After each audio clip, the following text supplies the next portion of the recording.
ಒಬ್ಬಳು ಅರಮನೆಯ ದೀಪವಾಗಿ ಮೌನವಾಗಿ ಸುಟ್ಟವಳು, ಇನ್ನೊಬ್ಬ ಕಾಡಿನ ಹಾದಿಯಲ್ಲಿ ಅಣ್ಣನ ನೆರಳಾಗಿ ಕರಗಿದ. ಹಿಂದಿನ ಸಂಚಿಕೆಯಲ್ಲಿ ನಾವು ಊರ್ಮಿಳೆಯ ವಿರಹದ ತಪಸ್ಸನ್ನು ಕಂಡಿದ್ದೆವು. ಆದರೆ ಆ ತಪಸ್ಸಿಗೆ ಶಕ್ತಿಯಾಗಿದ್ದವನು ಕಾಡಿನಲ್ಲಿದ್ದ ಲಕ್ಷ್ಮಣ. ಊರ್ಮಿಳೆಯ ಮೌನಕ್ಕೆ ಲಕ್ಷ್ಮಣನ ಕರ್ತವ್ಯವೇ ಭಾಷ್ಯ. ಇಂದು ರಾಮಾಯಣದ ಆ ಅಪ್ರತಿಮ ಭಾತೃಭಕ್ತನ ಅಪ್ಪಟ ಪ್ರೇಮಕತೆ. ಕಣ್ಣಿನ ರೆಪ್ಪೆಗೂ ವಿರಾಮ ನೀಡದೆ 14 ವರ್ಷಗಳ ಕಾಲವೂ ನಿಂತ ಚೇತನ. ಪತ್ನಿಯ ಪ್ರೇಮವಯದೆಯಲ್ಲಿ ಅದುಮಿ ಸೋದರನ ಸೇವೆಯೇ ಪರಮ ಸುಖವೆಂದವನು. ಊರ್ಮಿಳೆಯ ತ್ಯಾಗಕ್ಕೆ ಇವನೇ ಸಾಕ್ಷಿ, ಆಕೆಯ ಮೌನಕ್ಕೆ ಇವನೇ ಋಷಿ. ರಾಮರಕ್ಷೆಯೇ ಮಂತ್ರವಾಯಿತು, ಲಕ್ಷ್ಮಣನ ಬದುಕು ರಾಮಾಯಣದ ಬೆನ್ನೆಲುಬಾಯಿತು. ಲಕ್ಷ್ಮಣ ಎಂದರೆ ಕೇವಲ ಕೋಪಿಷ್ಟ ಸಹೋದರನಲ್ಲ, ಅವನು ಸಹನೆಯ ಅತಿಮಾನುಷ ಶಕ್ತಿ.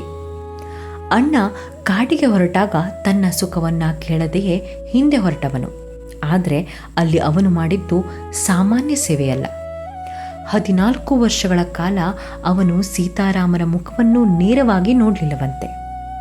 ಕೇವಲ ಅವರ ಪಾದವನ್ನೇ ನೋಡುತ್ತಾ ಕಾಲ ಕಳೆದ ಮಹಾನ್ ವಿರಾಗಿ ಲಕ್ಷ್ಮಣ.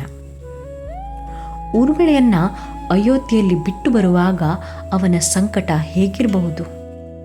ಅವಳನ್ನು ಕರೆದುಕೊಂಡು ಹೋದರೆ ಅಣ್ಣನ ಸೇವೆಯಲ್ಲಿ ಲೋಪವಾಗಬಾರದೆಂದು ಒಂದೇ ಕಾರಣಕ್ಕೆ ಅವಳನ್ನು ಅರಮನೆಯಲ್ಲೇ ಬಿಟ್ಟು ಬರ್ತಾನೆ. ಊರ್ಮಿಳೆ ಅರಮನೆಯಲ್ಲಿ ಲಕ್ಷ್ಮಣನ ಪಾಲಿಗೂ ಸೇರಿ ನಿದ್ರಿಸಿದ್ರೆ, ಲಕ್ಷ್ಮಣ ಕಾಡಿನಲ್ಲಿ ಊರ್ಮಿಳೆಯ ಪಾಲಿಗೂ ಸೇರಿ ಜಾಗರಣೆ ಮಾಡಿದ್ದ. ಇವರದ್ದು ಶೂನ್ಯದ ಒಪ್ಪಂದ. ಒಬ್ಬರ ಅಭಾವದಲ್ಲಿ ಇನ್ನೊಬ್ಬರು ಪೂರ್ಣಗೊಂಡ ಕಥೆ ಇದು. ರಾಮಾಯಣದಲ್ಲಿ ರಾಮ ಸೀತೆಯರ ಪ್ರೇಮ ಆದರ್ಶವಾದರೆ, ಲಕ್ಷ್ಮಣ ಊರ್ಮಿಳೆಯರ ಪ್ರೇಮ ತ್ಯಾಗದ ಪರಾಕಾಷ್ಠೆ. ಸೀತೆ ಅಗ್ನಿ ಪರೀಕ್ಷೆ ನೀಡಿದರೆ, ಊರ್ಮಿಳೆ ವಿರಹದ ಪರೀಕ್ಷೆ ನೀಡಿದ್ಲು.